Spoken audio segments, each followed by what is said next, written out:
So this week, our media outlet traveled to Conway and Myrtle Beach, South Carolina for a court hearing, a probate court hearing involving the case of Mica Miller. This is a story which has attracted international attention. Now, at that hearing, a surprise settlement was announced between the family of Mica Miller and John Paul Miller and Solid Rock Church. Now, this was a global settlement, meaning it encompassed all actions involving all of the parties to this case. Now, it was a surprise announcement, and it was greeted in some circles with consternation and criticism. But in the hours leading up to the settlement, I sat down for the first time ever on camera with Abigail Francis, the youngest sister of Mica Miller, and what ended up being her final interview before the settlement was reached, literally just an hour before the settlement was reached. Here in its entirety is my conversation with Abby Francis. Abby Francis, I want to thank you for taking the time to sit down with us. Obviously, this is something your family never could have imagined. Can you just tell us the last 3 months of life for your family, your sisters, your parents? What has it been like having to go through this international story? But for you, it's not some international story, it's your sister. Honestly, unreal. If I talk too much about it, it's mind-blowing to feel or to understand that this is even real. Like when I got the call, I was like, is this real? What is even happening, you know? And to just think about Mica, and her words are still in my brain all the time. And whenever we would hang out with her and I would go on beach walks constantly. It was me and my sister. And whenever she was in the other situation, when she was still there, I didn't have those moments with her.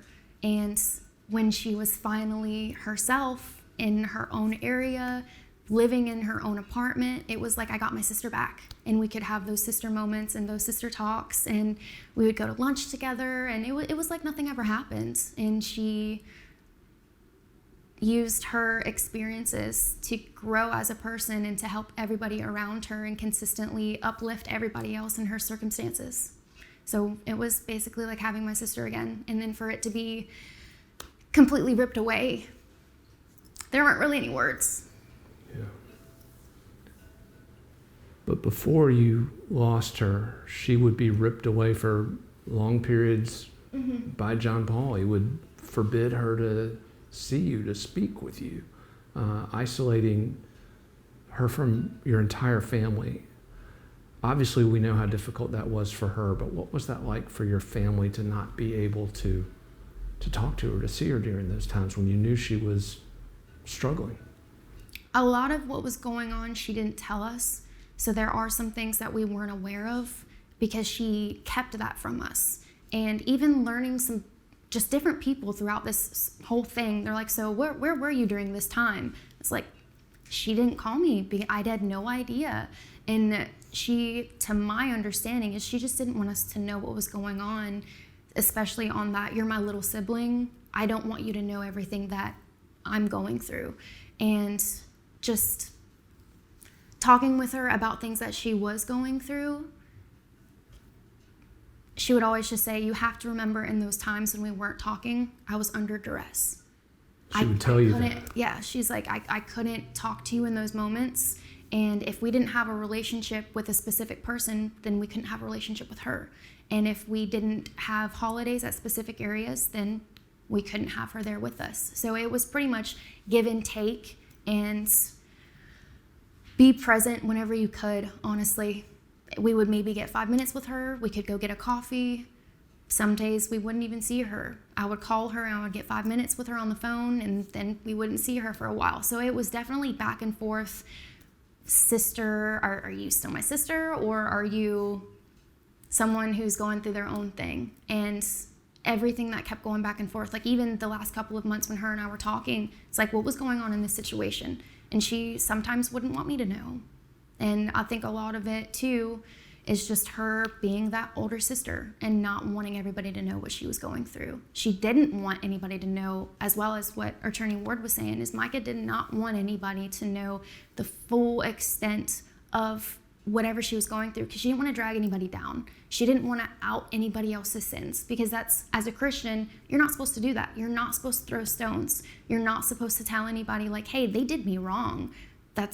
God is the vengeance, and he will handle it. So it's not up for us to say he did so-and-so or they did so-and-so. It'll come out eventually by their own undoing, and it'll be taken care of. You've seen, obviously, we called it the totality of the abuse that your sister endured, the harassment, the destruction of her property, of isolation, of manipulation, of gaslighting, all these narcissistic moves by this man. Let me ask you this. You had occasion to know this John Paul Miller. Is he a false prophet? This guy telling the church one thing about your sister in an effort to try to perhaps absolve himself of what he's done, but you had an up-close look at both of these two people. Tell me what you saw when you looked at John Paul Miller. It's kind of a difficult question for me to answer, because for one, being family, and then for two, I did attend the church, and he was my pastor for a while. And at one point, I would question why I'm even there constantly. And it was always led back to, Mike is your sister, she needs help, out of the obligation of not only helping the body of Christ, because if you're a Christian and the church says we need help, you step up wherever they need you. But for your sister to say, hey, I am really in the weeds and I really need your help, can you please help me? It went back and forth with that. And I always wanted to help Mica in any way that I could, and I did help her in every way that I could. And it just kept feeling like each one of my arms was being pulled, and I had to remove myself and say, I just can't do it anymore, but I'm still here for you when you need me, and I can't be there at that church. I can be in your life, and I can help you in every way, especially with you being my sister, not even based on any circumstances that were happening, but you're my sister, and I want you to be a part of my life. And it just kept getting pulled back and forth. Well, if you're not involved in this, then you can't hang out with her during this. Or you hung out with her during this, so she's already had that time hanging out with the family, so now she's going to go do this. And it was constant. We were being told when we could hang out with her rather than us just hanging out.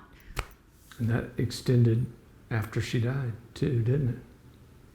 Walk us through some of that. What happened after you heard and when you had to interact with him? I haven't seen him. I have not seen him. I have not talked to him. I've done nothing. There is no reason anymore. My only reason to have any involvement with him was because of Mica. I have no intention of talking about him, talking to him, going anywhere near him. I don't have a reason. Let me ask you this, though. Do you want to see justice done on this earth to him? And if so, let me ask you this, what would that look like? Anything that happens on this earth, justice-wise, I believe for Mica's individual circumstances, we'll be getting Mica's law passed. Because for one, it has her name in it, and for two, the system failed her. And everything that happened could have been prevented. I 100% believe that. If the coercive control bill that was submitted in 2021, 2020, if that were to pass, she would still be here.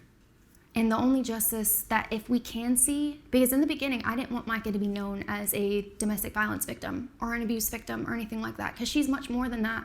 And now my hair's purple. So it's like you have to go back and forth with realizing and coming to terms with, is she gonna get any justice, period? And that would be Mica's law. And for anybody else in those circumstances, yeah, I would love for them to get their own justice. That, if they can find any way, I would say go for it. And for it to be a thing, I really don't know.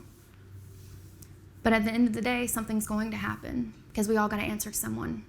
And accountability needs to be taken in account. You can't just do something. And I mean, biblical terms, yeah, sure, you repent, God's going to forgive you. But worldly terms, you have to accept responsibility, and the actions that you do, there are consequences. So if someone can get these consequences lined up, then I truly believe that it's going to happen. But if Mica's Law is not here and there's nothing for them to go off of, then people are going to keep manipulating the non-existent system that South Carolina doesn't have. Manipulated law enforcement, manipulated his parishioners. Correct. And also it's been alleged, we've heard allegations that there are other victims. Mm-hmm. In fact, John Paul Miller's first wife explicitly laid out some of those allegations in one of the filings related to this case. Is that what drives you? And we're going to talk in a minute about some of the work you're doing, because you're not just sitting around in the aftermath of this. You're very, very busy, and we're going to talk about some of the projects you got going here, Abby. But as you think about those potential future victims, if you will, of people like John Paul, again, assuming all these allegations are true, which we've got a pretty credible stack of evidence here, but if Mica were here and looking at this situation and looking at what's happened in the aftermath of her death, where would her focus be, do you think? What do you think would be most important to her? You knew her as well or better than anyone. What do you think would be what she would want to see in terms of that accountability? The missions trip.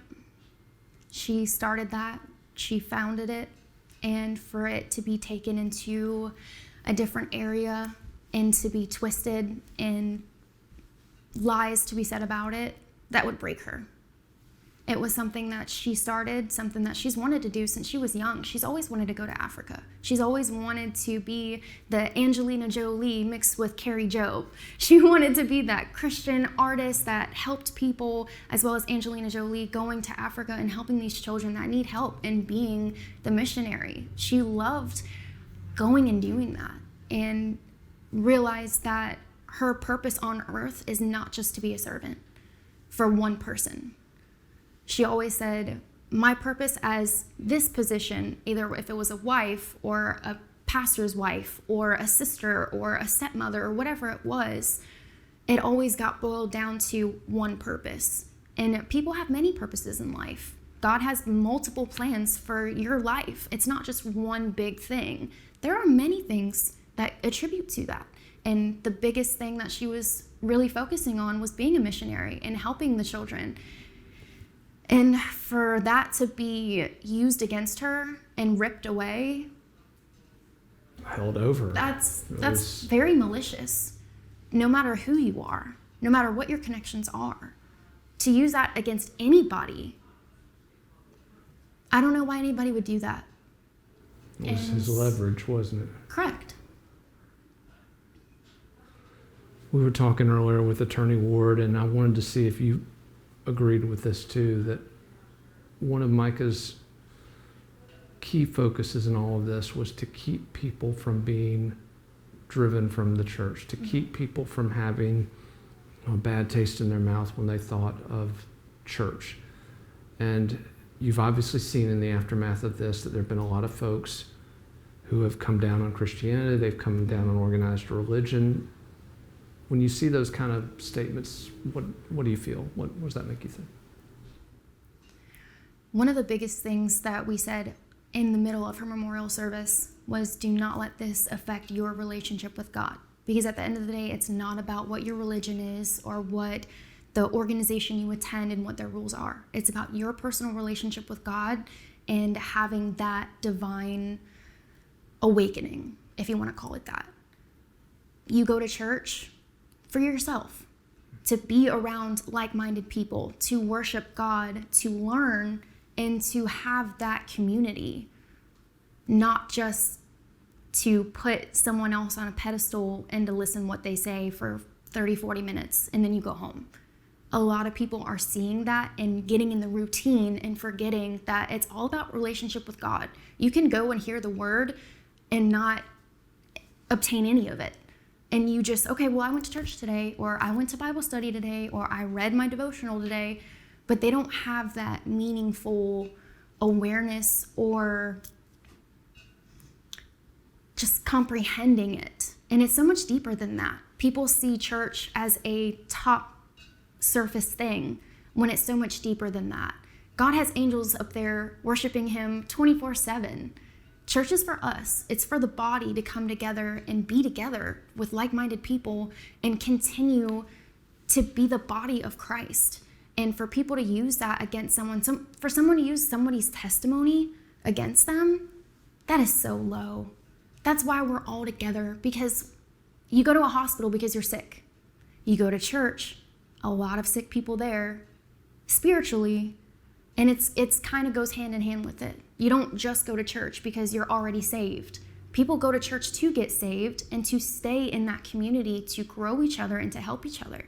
There's so many ministries out there who come from really, really bad backgrounds, but God got them out of it. It taught them how to be better people and how to help the people in that atmosphere. If nobody went into those different situations, they wouldn't know how to connect to those people, how to evangelize to those people, how to get those people out of those circumstances, because they were in it. And God uses people in many ways. And for, again, someone to use that against you, that is very malicious, very evil, and it is the complete opposite of what God would want and what God does. God is love and mercy and grace. Without God's grace and God's mercy, there would be nothing. And every day we wake up, every time we do something, that's God's grace and God's mercy and God's love helping us and getting us through the day. When you saw the announcement from John Paul Miller the day after your sister's death, where he, as you mentioned, used her testimony against her, used everything he knew or claimed to know against her, what went through your mind when you heard him make that announcement? I actually didn't see it for a couple of days after, and I kind of skipped through to the end. Someone sent it to me, and I was just in shock too. I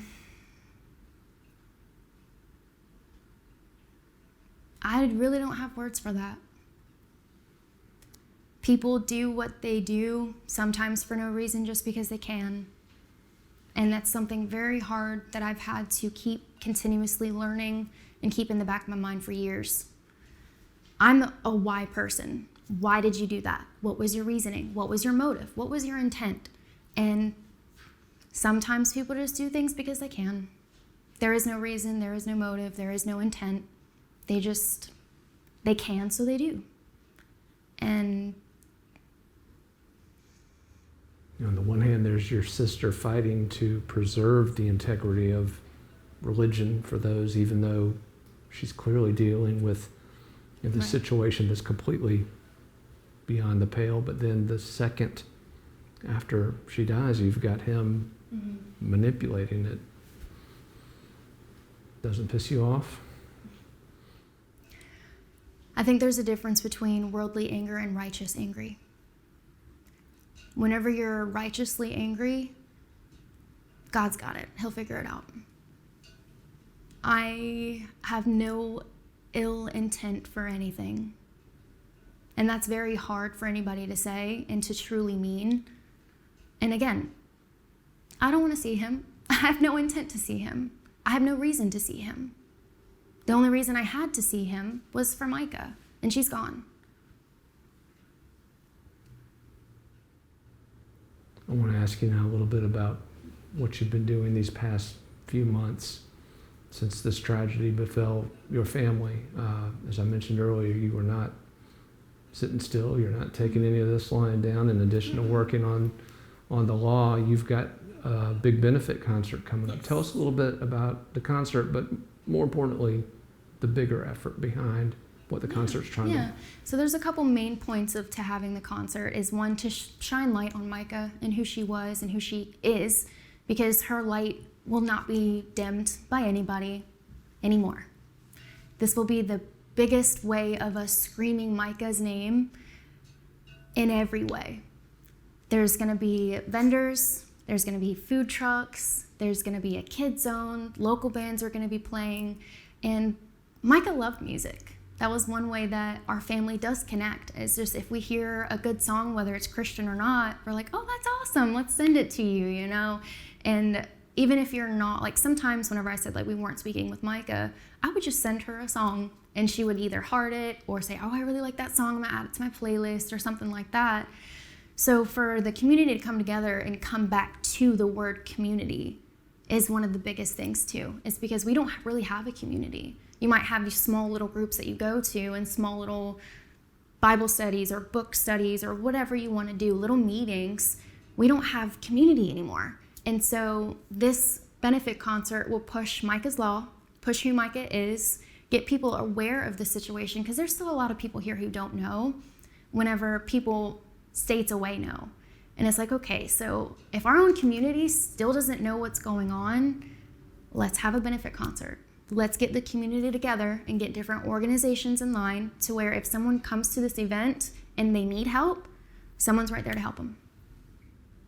Yeah, and these are also the folks that the local politicians will listen to, the Oh, correct. community. Mm-hmm. They're the Yeah. ones. And while we're trying to get Mica's Law revised and put together, because it's going to be the course of control law included with some things from Mica's list of alleged abuse that she went through, and I have to say alleged because she's not here to say it. So different things, and Mica wrote that list. There are a lot of people who keep asking who did this, who did that. That came straight from Mica. So for anybody to say, oh, well, how do you know what's true and what's not from different interviews coming up? Mica said it. All you have to do is listen. And sometimes whenever you talk, you can hear somebody, but that doesn't mean you're actually listening. That doesn't mean you're comprehending what they're saying. You're just blank slate and you're sitting there. And a lot of that I find is what's happening throughout this last couple of months is people are saying, oh yeah, we heard about that. Okay, well, what'd you hear? Did you see Mica's list? Well, no, what's that? Okay, so then you didn't hear, you didn't listen, you weren't paying attention. And I'm glad that some people are saying, oh yeah, sure, I know about that. Okay, but do you really know about it? And I don't mean to make it sound in a bad way, but again, this is real. This is someone's life. This is not just a fiction thing that happened to one person and then it's getting blown up into something bigger than what it actually is. This is a serious problem. This is a serious issue. And Mica's not the only person who went through it. She's just the first person who's been able to stand up and her voice being heard. And her voice to be heard when she's not even here, that's amazing. And not a lot of people get that chance. And I get people messaging me saying, oh, I want to help. I want to do this. I'm in a similar situation. What can I do to help? Okay, let's get together. Let's get the community together. And again, come back to what community means and continue to be that body and that support, whether you're Christian or not. I'm not here to judge you. I'm not. If you want to help and you want to be a part of it and your motives are in the right way, come on, let's do it. Let's get everybody aware. Abby, I want to ask you this. You mentioned earlier you would steal 5 minutes on the phone with Mica, or you'd be able to steal a quick cup of coffee with her when she was enduring all of this isolation and abuse. If you were able to steal 5 minutes with her now, or steal a cup of coffee with her right now, what do you think you'd say to her? What do you think she'd say to you? As in her being in heaven and the things I would ask her about that, or her being on this earth? Because that's a million answers to that question. I would just hang out with her. One of the last times we were together, we were walking on the beach. And she told me how proud of me she was, of the things that I've accomplished and being the young adult woman that I am and being the baby. Because being the youngest, no one sees you as an adult, even though you're an adult. And there were a lot of positions that I was in with Mica that helped her see me as an adult. Being a youth group leader, being a worship leader, my position at work where I was an office manager or things like that. And on my birthday, she would surprise me with chocolate-covered strawberries. We do that for our family. We make each other feel special because if your person isn't, we will.